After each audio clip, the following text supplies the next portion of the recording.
শিশুদেরকে ছোটবেলা থেকে কিছু অভ্যাস শেখানো খুবই উচিত। শিশুকে শেখাবেন কারো বাসায় বেড়াতে গেলে দুনিয়া জিনিস যেন না হাতায়, তাদের দেয়ালে যেন আঁকাআঁকি না করে, তাদের বাচ্চা সব খেলনা নিয়ে যেন দখল করে বসে না থাকে।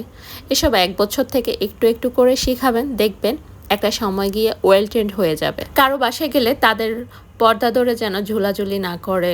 আপনি কারো বাসায় গেলে বিরক্তির কারণ কেন হতে যাবেন? আপনি তাদের বাসায় গেলে আনন্দের কারণ হন।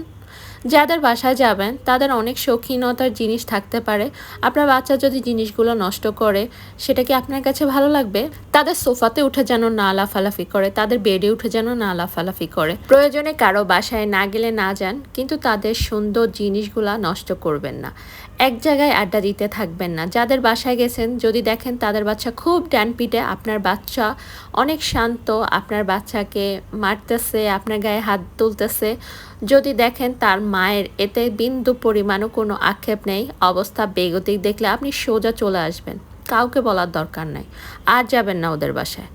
সবাই বাচ্চা পছন্দ করে, কিন্তু অসহ্য বাচ্চা আপনি আমি কেউই পছন্দ করি না। তাই ঘর থেকেই শুরু হোক বাচ্চাদের হাতে খড়ি। আপনার বাচ্চা কারো বাসায় গেলে দেয়ালে আঁকলে তাকে সরি বলতে বলবেন, উল্টো নিজের দোষ ঢাকবেন না, পরে ঘাটতেরা আর বেয়াদব হবে। মারামারি করলে নিজের সন্তানের পক্ষ না নিয়ে দুপক্ষকেই শান্ত করুন। আপনার ছোট ছোট এই গুণগুলোই আপনার শিশুকে খুব মিশুক ভদ্র করে গড়ে তুলবে।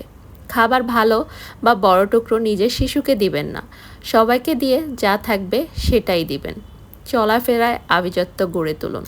কেউ খেতে দিলে বাচ্চা যেন সব খেয়ে উজাড় করে না ফেলে, সেদিকে খেয়াল রাখবেন। কিছু চোখের খিদা মেটাতে হয় না। কেউ টাকা গোনার সময় বাচ্চা যেন না তাকায়, সেদিকে খেয়াল রাখবেন। কেউ খাবার খাবার সময় যেন হা করে না তাকিয়ে থাকে, সেদিকেও খেয়াল রাখবেন। বাচ্চাকে আস্তে আস্তে শেখাতে শেখাতে বাচ্চা একসময় সব কিছু শিখে যাবে।